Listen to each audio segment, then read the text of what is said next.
Vamos a continuar viendo lo que es el sistema de coagulación.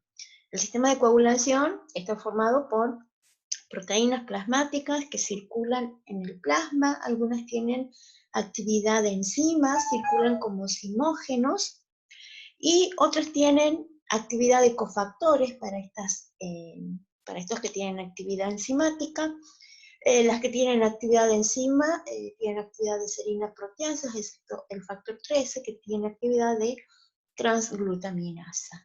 Estos factores se van activando en cadena y finalmente se forma la trombina, que es la que va a actuar sobre el sustrato de todo este sistema, que es el fibrinógeno, para convertirlo en fibrina.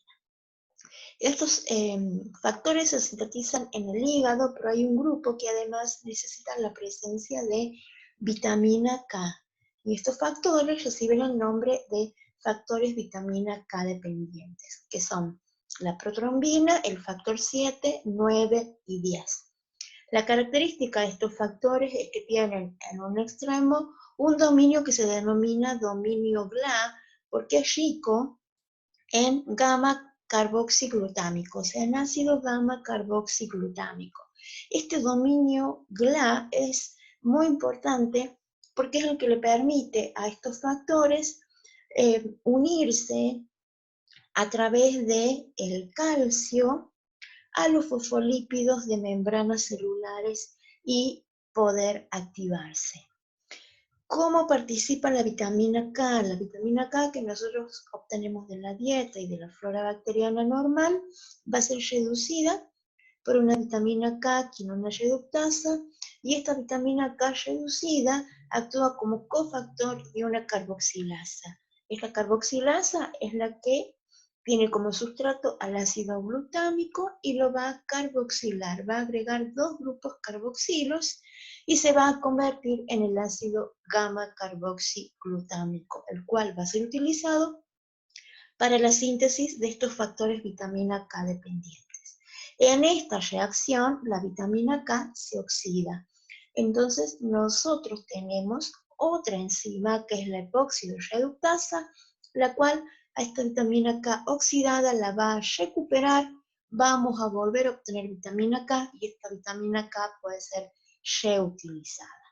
En los pacientes que sufren trombosis o que desarrollan trombos o tienen predisposición a desarrollar trombos, se les da una terapia con anticoagulantes orales, que son los de tipo cumarínico. ¿Qué hacen estos anticoagulantes cumarínicos?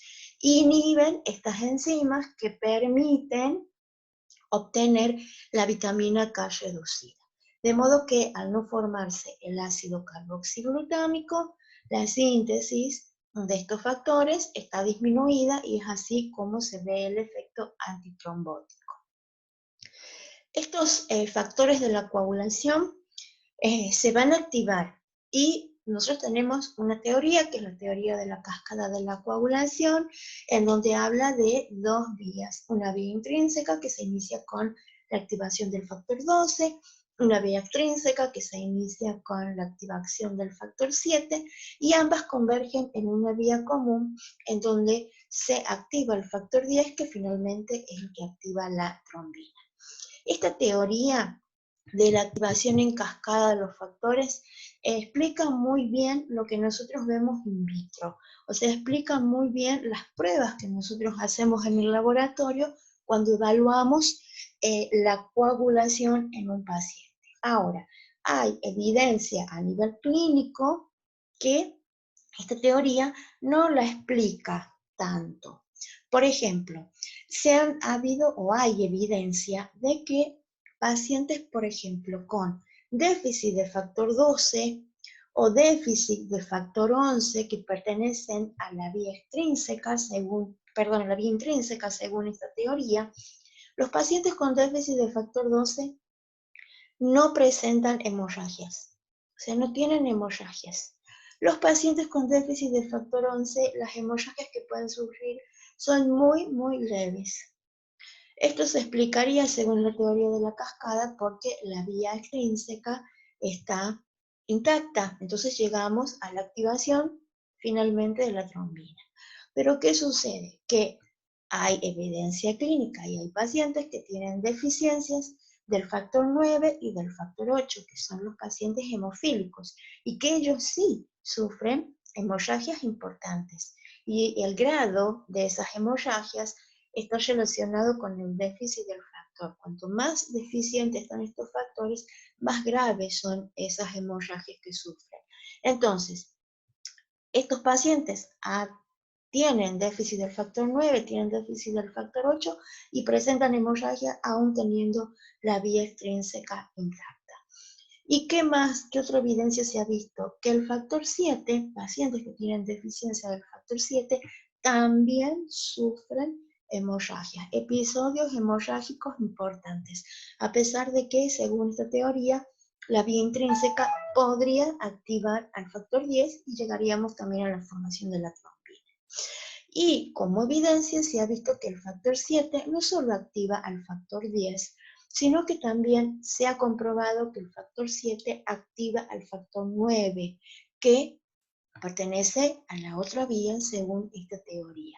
Entonces, con todas estas evidencias clínicas, lo que se ha hecho es proponer nuevas teorías que expliquen mucho mejor lo que sucede a nivel fisiológico y que la teoría de la cascada de coagulación no lo hace. De todas estas teorías que se han expuesto, la que mejor explica lo que hasta ahora se ha visto a nivel fisiológico es la teoría celular de la coagulación, que ha sido desarrollada por Hoffman. Y esta teoría se llama así porque este modelo propone en que para que los factores de coagulación se activen, no se activan en el plasma por sí solos, sino que es necesaria la presencia de células y que es sobre estas células, sobre los que los factores de coagulación se van a activar. ¿Cuáles son las células sobre las cuales se van a activar? Las plaquetas. Y tienen que ser plaquetas activadas, no plaquetas en estado de reposo, sino las plaquetas activadas. Y además, esta teoría indica que la activación se inicia o es iniciada por células que expresan el factor tisular, como son los fibroblastos, que forman parte del tejido conectivo y que queda expuesto este factor tisular cuando el endotelio se lesiona. Entonces, estos fibroblastos expresan el factor tisular y son los que van a iniciar todo lo que es el sistema de coagulación. Y también se ha visto que los monocitos y los neutrófilos, cuando se producen procesos inflamatorios, también son capaces de expresar el factor tisular. Entonces, esta nueva teoría, que es la teoría celular de la coagulación, explicaría mucho mejor todas esas evidencias que se ven a nivel clínico. Y esta teoría, si bien todo explica que la activación y el sistema de coagulación, ocurre toda la activación a la vez, se la ha dividido en 3 fases, como para que se pueda entender mucho mejor cuál es el proceso que ocurre. Tiene una fase de iniciación, una segunda fase de amplificación y una última fase que se denomina de propagación. ¿Cómo se iniciaría la coagulación según esta teoría? Tenemos la primera fase, que es la de iniciación, en donde se inicia por la expresión del factor tisular por los fibroblastos que están en el subendotelio. Este factor tisular va a unir al factor 7, van a formar un complejo y lo va a activar. El factor 7, ¿qué es lo que el factor 7 activado? Lo que va a hacer es activar al factor 10. Y por otro lado, este factor 10 activado se va a unir al factor 5, que están secretando las plaquetas, que ya vimos que las plaquetas dentro de los gránulos tienen factor 5. Las plaquetas activadas secretan, aportan el factor 5 y van a formar un complejo, factor 10, factor 5, que van a actuar sobre la protrombina y van a generar pequeñas cantidades de trombina. Además, en esta etapa que es la iniciación, este complejo, factor tisular, factor 7 activado, también va a actuar sobre el factor 9 y lo va a activar. Esta activación también se realiza sobre la superficie de las plaquetas. Entonces, para esta teoría, la presencia de las plaquetas es muy importante. Acá ya tenemos el primer factor que se activa sobre la superficie celular. Cuando se forman esas pequeñas cantidades de trombina, pasamos a la segunda fase, que es la fase de amplificación. ¿Qué va a hacer esta trombina que se ha formado en pequeñas cantidades? Por un lado, se va a unir a los receptores de plaquetas que están en la zona, que ya vimos que las plaquetas tienen receptores para trombina, se van a unir a estos receptores y las van a activar. O sea que la trombina del sistema de coagulación también va a participar en la activación de plaquetas. Y en esas plaquetas activadas, también la trombina lo que va a hacer es, sobre la superficie de estas plaquetas, se va a activar factor 11, se va a activar factor 5 y también se va a producir la activación del factor 8. Todo sobre la superficie de plaquetas activadas. Y luego vamos a pasar a la tercera fase, en donde ese factor 9 que se había activado, perdón, el factor 11 que se había activado, en la fase anterior, va a activar más factor 9 sobre la superficie de las plaquetas, y ese factor 9 con el factor 8 van a formar un complejo que se denomina complejo tenaza. Este complejo tenaza, ¿qué va a hacer? Va a activar mayor cantidad de factor 10. Y ese factor 10 con el factor 5, que ya está activado de la etapa anterior, van a formar un segundo complejo que recibe el nombre de protrombinasa. Y este complejo protrombinasa es la que va a actuar sobre la protrombina, y ahí recién se van a generar gran cantidad de trombina, y que esta trombina sí va a ir a actuar sobre el fibrinógeno. Entonces, esta teoría, que explica mucho mejor las evidencias que se ven en la clínica, lo que dice es que para la activación de los factores necesitamos presencia de plaquetas activadas con su redistribución de fosfolípidos, y que todo ocurre a la vez.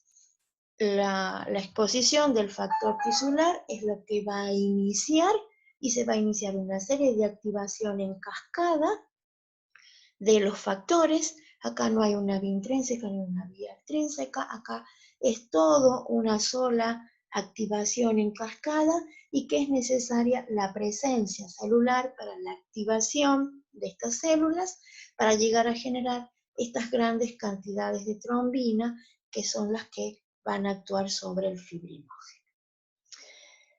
La trombina que se forma va a actuar sobre la molécula del fibrinógeno, en donde la molécula de fibrinógeno está formada por 3 cadenas polipeptídicas que forman una molécula más compleja, y en esta molécula de fibrinógeno se han definido 3 dominios. Un dominio central que se le denomina dominio E, y los 2 extremos de la molécula se los denomina dominio D.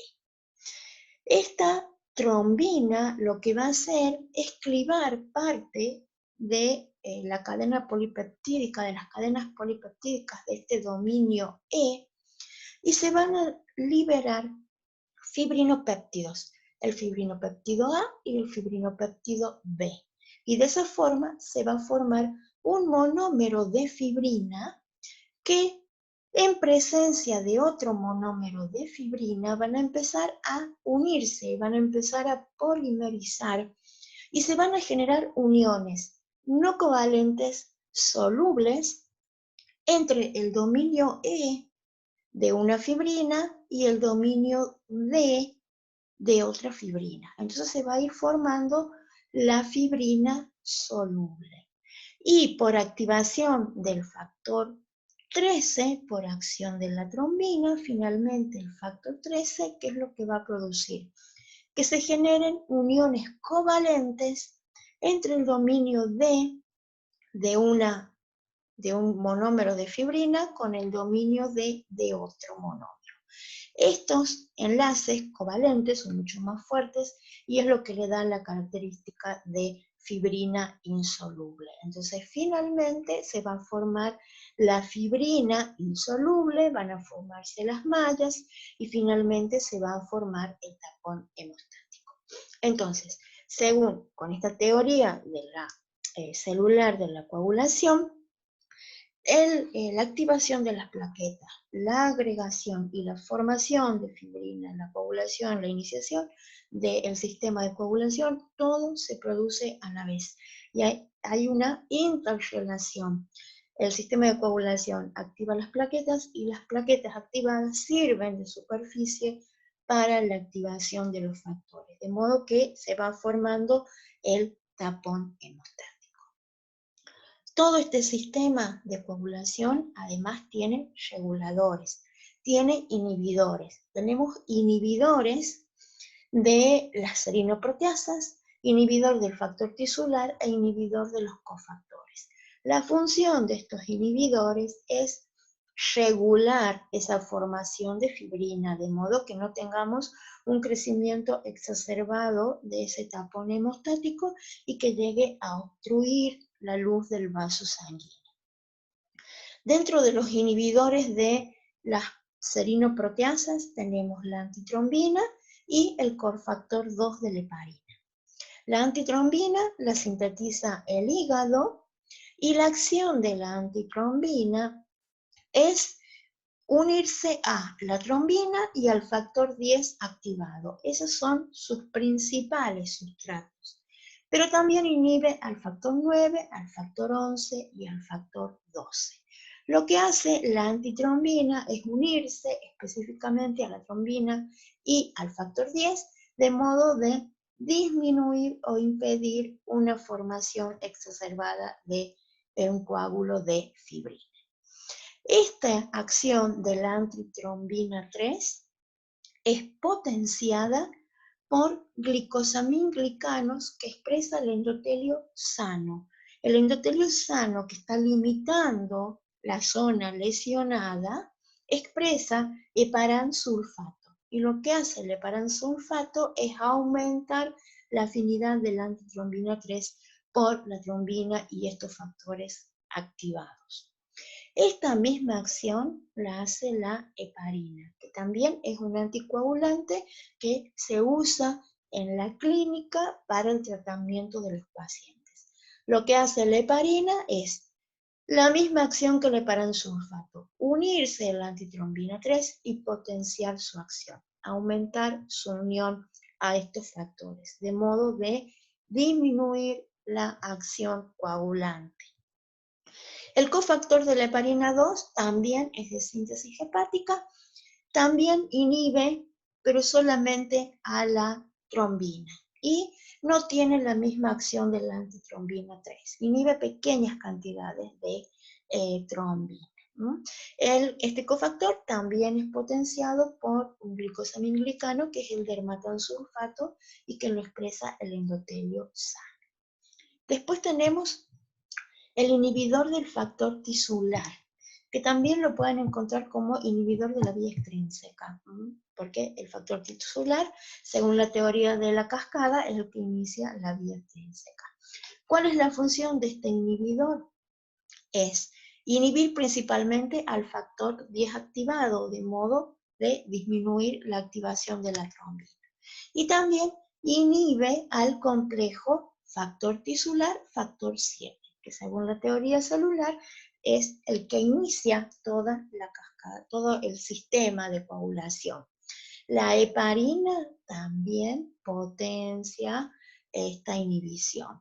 Y este inhibidor es sintetizado por la célula endotelial sana, o sea que también va a ser expresado por el endotelio sano que está cerca de la zona lesionada. Y por último tenemos los inhibidores de los cofactores, que es el sistema de la proteína C, proteína S. Nosotros Estos inhibidores también son de síntesis hepática y también son vitamina K dependientes. Nosotros a nivel del endotelio sano habíamos visto que este endotelio sano expresa la trombomodulina. La trombomodulina lo que hace es unir a la trombina y esa unión a la trombomodulina lo que hace es activar a la proteína C. La proteína C activada se une a su cofactor, que es la proteína S, y de ese modo van a ir a inhibir o van a ir a degradar lo que son el factor 5 y el factor 8. De modo que al inhibir el factor 5 no se puede unir al factor 10 y disminuye la conversión de protrombina a trombina. Entonces, de este modo, el endotelio sano que se encuentra limitando la zona de lesión del vaso a través de la expresión del inhibidor del factor tisular, a través de los glicosaminglicanos que potencian la antitrombina 3, al expresar la trombomodulina que permite la formación del complejo proteína C, proteína S, regulan todo lo que es la activación de los factores de la coagulación. Y finalmente tenemos el sistema fibrinolítico, en donde el sistema fibrinolítico la función que tiene es cuando el endotelio ya se ha recuperado, es eliminar ese trombo para que el vaso recupere la fluidez normal. El sistema fibrinolítico está formado por un zimógeno, que es el plasminógeno, y que tiene que ser activado y se va a convertir en la enzima activa, que es la plasmina, que esta plasmina va a ir a degradar fibrina principalmente, factores de coagulación activados y también puede degradar fibrinógeno. El plasminógeno se encuentra inactivo y para que pueda convertirse en plasmina nosotros tenemos activadores de la fibrinolisis. Uno de estos activadores, y el más importante, es el activador tisular del plasminógeno, que lo va a secretar la célula endotelial sana. O sea que cuando el endotelio ya esté recuperado, recompuesto, la célula endotelial sana va a empezar a a secretar este activador tisular del plasminógeno. ¿Y qué va a hacer este activador tisular del plasminógeno? Va a ir a actuar sobre el plasminógeno para convertirla en plasmina y que la plasmina empiece a degradar principalmente fibrina. Hay un segundo activador que es la uroquinasa. La uroquinasa es sintetizada por las células renales, se encuentra también inactiva como prouroquinasa y para poder ser convertida en uroquinasa va a ser clivada por la plasmina.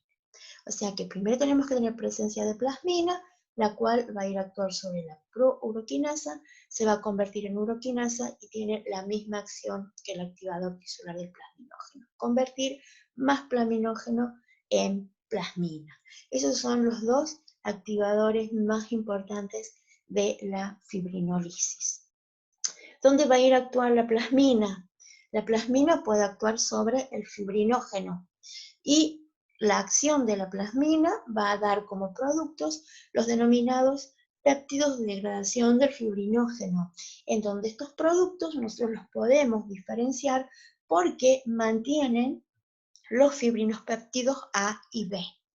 O sea que todavía el fibrinógeno, si conservan estos péptidos A y B, estos productos quieren decir que vienen de la acción de la plasmina sobre el fibrinógeno. También puede actuar sobre la fibrina soluble y se van a producir los péptidos de degradación de la fibrina, que a diferencia de los anteriores ya no tienen los fibrinopéptidos ni A ni B. Y las uniones entre los dominios son uniones no covalentes. Y por último, la plasmina va a actuar sobre la fibrina, pero la plasmina a nivel de la fibrina, puede romper estos enlaces no covalentes entre los dominios E y D, pero no puede romper los enlaces covalentes entre los dominios D. Por lo tanto, cuando la plasmina actúa sobre la fibrina, aparecen en circulación los productos de degradación de la fibrina insoluble, que son los denominados dímeros D, y que nosotros en la actualidad los podemos cuantificar a nivel clínico, y la aparición del dímero D lo que quiere decir es que ha habido formación de un trombo, ha habido formación de fibrina insoluble, y estos dímeros D han aparecido porque después ha actuado el sistema fibrinolítico.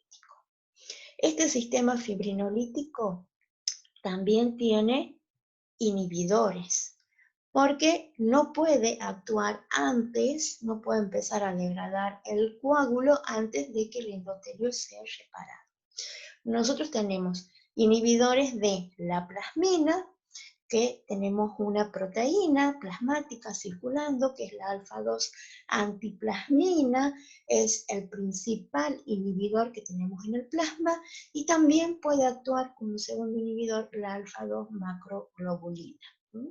Pero inhibidores directos de la plasmina es la alfa-2 antiplasmina. Y después tenemos inhibidores de los activadores del plasminógeno, que son el PAI-1 y el PAI-2. Pero el más importante es el PAI-1, que el PAI-1 va a ser secretado por la célula endotelial cuando todavía ese endotelio está lesionado.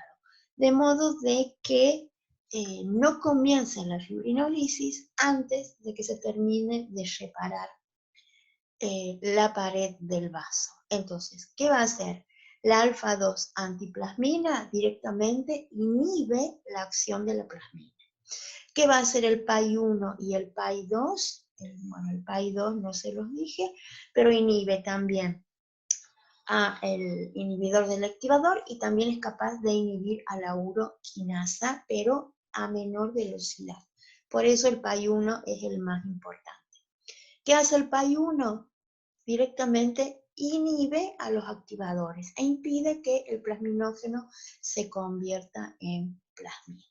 Por lo tanto, cuando el endotelio se termina de recuperar, el endotelio va a expresar los activadores del plasminógeno, se va a degradar el trombo y finalmente vamos a volver a recuperar la pared de ese vaso, y volvemos al inicio de cuando vimos el endotelio, al inicio de la unidad, en donde ese endotelio vuelve a recuperar sus propiedades de tromboresistencia.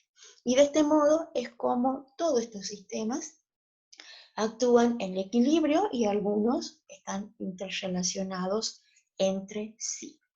Cuando tenemos desequilibrios en alguno de estos sistemas que participan de la hemorragia, es cuando aparecen las patologías, que pueden ser de tipo hemorrágicas o pueden ser de tipo trombóticas. Todo eso vamos a ver en la unidad que sigue, que es la unidad 10.